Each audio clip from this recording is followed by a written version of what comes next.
श्री शिव महापुराण पंचम युद्धखंड 16वां अध्याय। जलंधर के साथ विष्णु जी सहित देवताओं का युद्ध। सनत कुमार जी बोले, जब जलंधर को अपनी खोज में आते देख इंद्रादिक देवता वहां से भी भय कंपित होकर भाग चले। भागते भागते वे वैकुंठ में शिव जी के पास पहुँचे।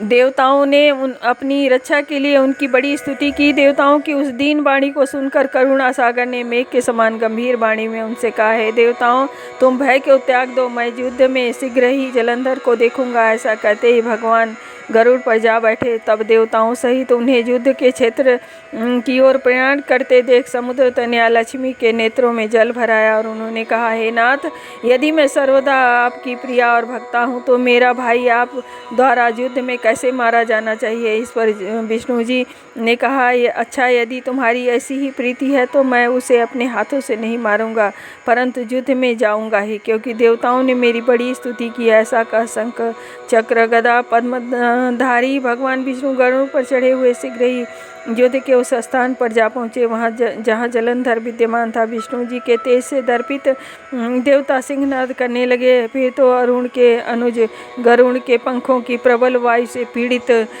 हो दैत्य इस प्रकार घूमने लगे जैसे आंधी से बादल आकाश में घूमते हैं। तब अपने वीर दैत्यों को उस आंधी से पीड़ित देख जलंधर ने क्रुद्ध हो विष्णु जी को उद्धत वचन से कहकर उन पर कठोर आक्रमण कर दिया। बलशाली विष्णु ने के तेज से पुष्ट देवता दैत्यों से युद्ध करने लगे। इस पर जलंधर ने उत्तेजित हो अपने और भी पुष्ट सूरवीरों को युद्ध के लिए प्रेरित किया। फिर तो 1,00,000 मौर्य, 100 धूम्र और 1 करोड़ कालिके असुर और कालक दोहार तथा कंक 1,00,000 आदि तत्क्षण ही उसकी आज्ञा से युद्धोन्मुख हुए।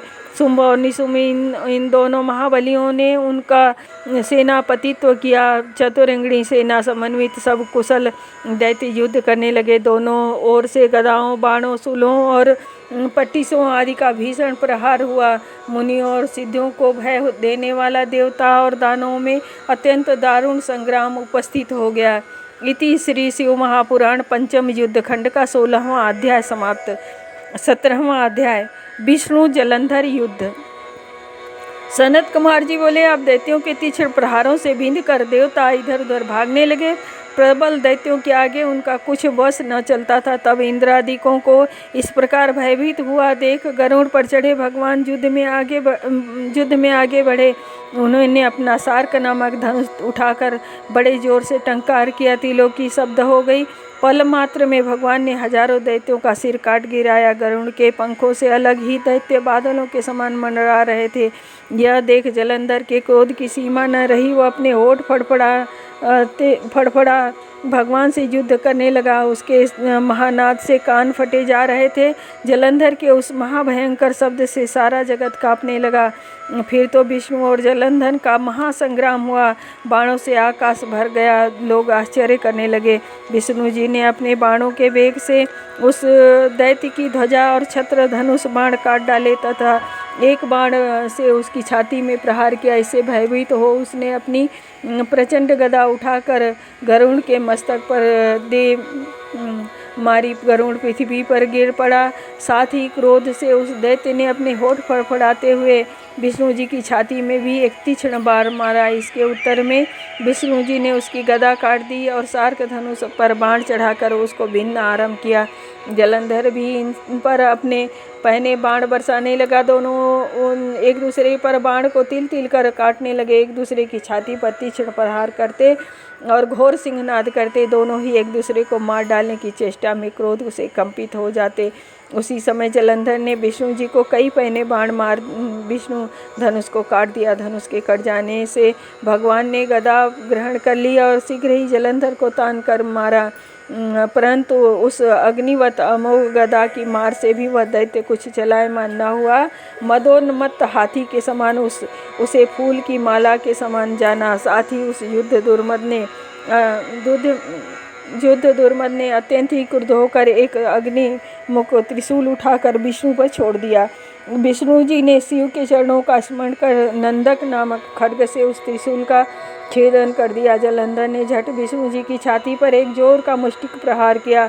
उसके उत्तर में भगवान ने भी उसकी छाती पर अपनी मुष्टिक का प्रहार किया। फिर दोनों घुटने टेक बाहुओं और मुष्टिकों से वायु युद्ध करने लगे। कितनी ही देर तक भगवान उससे युद्ध करते रहे, इससे उनको बड़ा आश्चर्य हुआ। वे कुछ श्रमित से हो गए। तब सर्वश्रेष्ठ मायावी भगवान उस दैत्यराज से मेघवाणी में बोले, रे रण दुर्मद दैत्य श्रेष्ठ, तू धन्य है जो इस महायुद्ध में इतने बड़े बड़े आयुध से भी भयभीत न हुआ।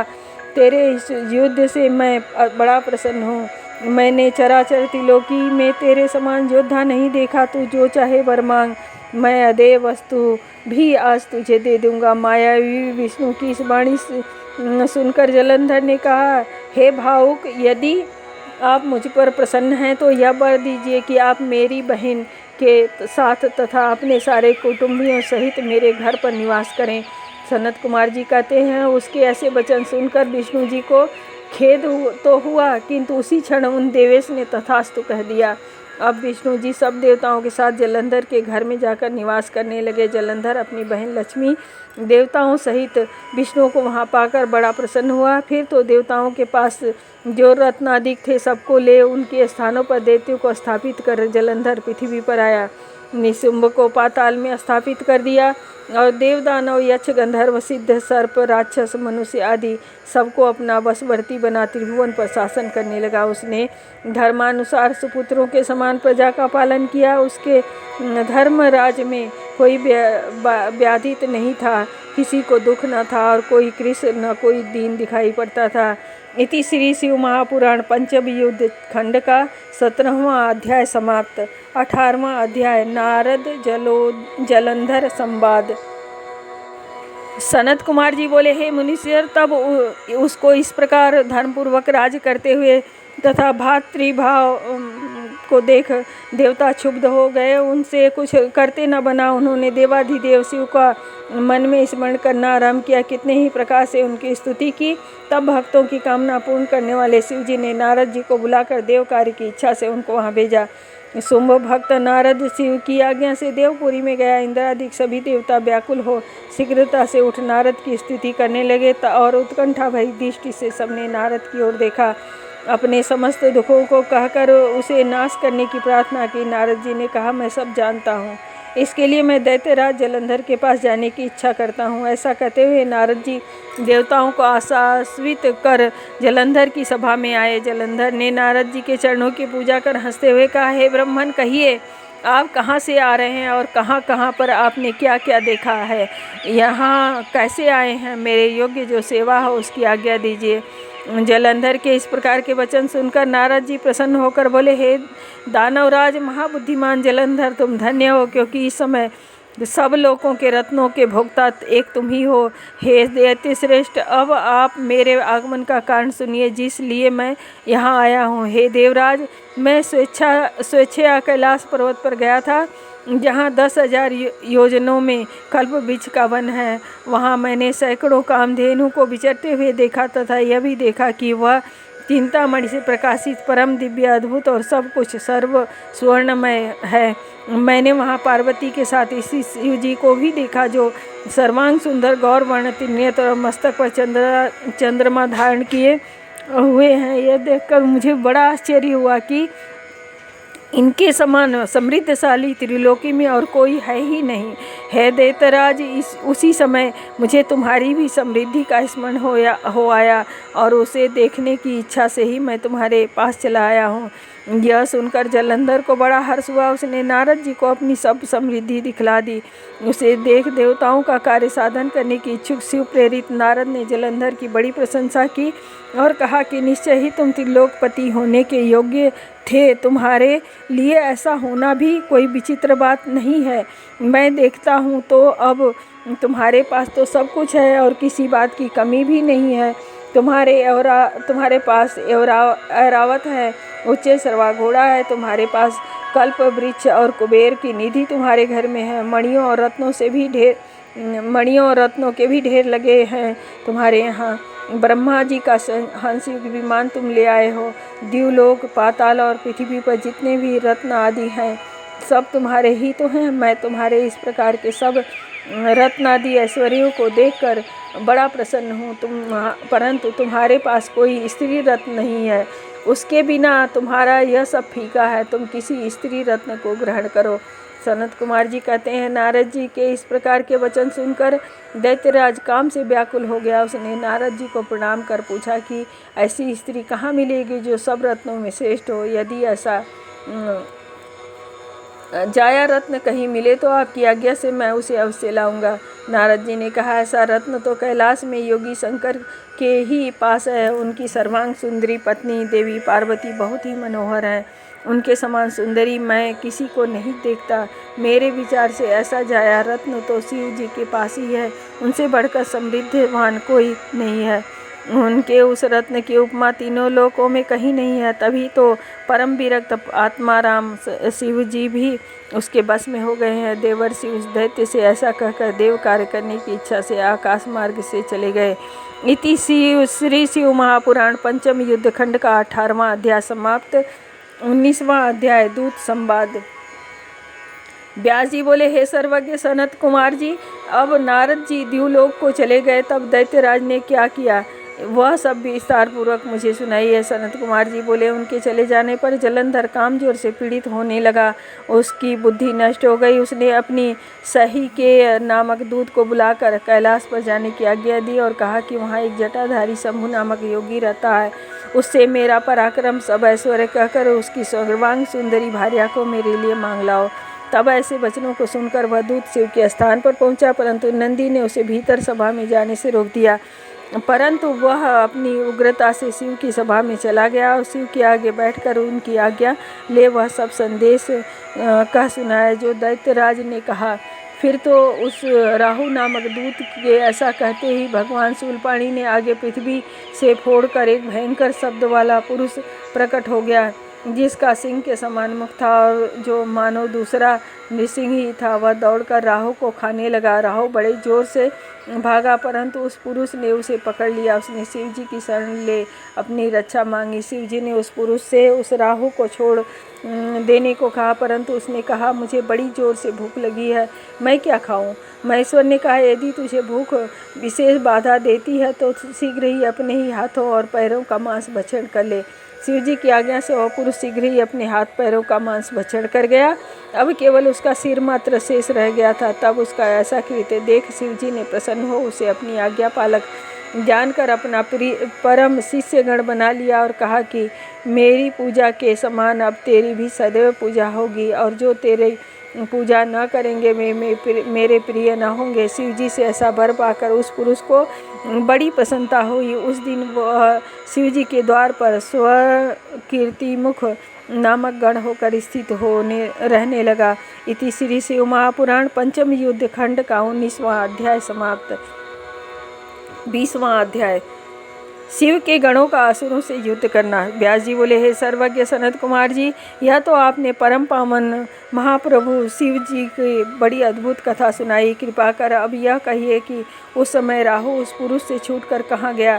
सूत जी कहते हैं, जब अमित तेजस्वी व्यास जी ने उन महामुनि से ऐसे पूछा तो सनत कुमार जी ने कहा कि उससे छूटकर वह बर्बर नाम से विख्यात हो गया और मानो अपना नया जन्म पाकर उसने अपने को धन्य माना तथा धीरे धीरे जलंधर के पास गया। वहां जाकर उसने शिव जी की सब चेष्टा कही। उसे सुनकर दैत्यराज को बड़ा क्रोध आया। उसने सब दैत्यों की सेना सजाने की आज्ञा दी। कालनेमी और निशुम्भ आदि महाबली दैत्य तैयार होने लगे। एक से एक महाबली दैत्य करोड़ों करोड़ की संख्या में निकल युद्ध के लिए संबद्ध हुए। महाप्रतापी सिंधुपुत्र शिव जी से युद्ध के लिए निकला। उसके आगे महर्षि शुक्र और छिन्न सिर राहु। फिर तो उसी समय जलंधर का मुकुट खिसक कर पृथ्वी पर गिर पड़ा। आकाश में मेघ छा गया और बड़े अपशकुन हुए। इधर इंद्रादिक सब देवताओं ने एकत्र हो कैलाश पर शिव जी के पास पहुंचकर सब वृत्तांत कहा और यह भी कहा कि आपने जलंधर से युद्ध करने के लिए जो विष्णु जी को भेजा था वे उसके वशवर्ती हो गए हैं तथा अब वे लक्ष्मी सहित जलंधर के अधीन हो उसके घर में निवास करते हैं। आप देवताओं को भी वहीं रहना पड़ता है। हम लोग अलक्षित होकर आपके पास आए हैं। अब वह बलि सागर पुत्र आपसे युद्ध करने के लिए आ रहा है, तो आप उसे मारकर हम सबकी रक्षा कीजिए। देवताओं से यह सुनकर शिव जी ने विष्णु जी को बुलाया। विष्णु जी शीघ्र ही उपस्थित हुए। तब शिव जी ने विष्णु जी से पूछा, हे ऋषिकेश, युद्ध में आपने जलंधर का संहार क्यों नहीं किया और वैकुंठ छोड़कर आप उसके घर में कैसे चले गए? मैंने तो आपको साधुओं की रक्षा और खलों की निग्रह के लिए नियुक्त किया था। इससे आप सर्वथा ही स्वतंत्र और इच्छाधारी हैं। फिर आपने ऐसा क्या किया? आपने यह क्या किया? यह सुन विष्णु जी ने हाथ जोड़ नम्रतापूर्वक भगवान शिव से कहा, उसे आपकी अंशी तथा लक्ष्मी का भ्राता होने के कारण ही मैंने नहीं मारा। वह बड़ा ही वीर और देवताओं से अजेय है। मैं सत्य कहता हूँ, उसे कोई भी मार नहीं सकता। इसी पर मुग्ध होकर मैंने उसे अपने घर में स्वयं निवास करने का वचन दे दिया है तथा इसी कारण से वहाँ रहता हूँ। विष्णु जी के इन वचनों को सुनकर भक्तवत्सल शिव जी हंस पड़े। उन्होंने कहा, हे सूरवर्य विष्णु, आप यह क्या कहते हैं? मैं उस दैत्य जलंधर को अवश्य मारूंगा, इसमें कुछ संदेह नहीं है। अब आप सब देवता जलंधर को मेरे द्वारा मरा हुआ ही जानकर अपने स्थान को जाइए। जब भगवान शिव ने ऐसा कहा तो सब देवता संदेह रहित हो अपने स्थान को गए।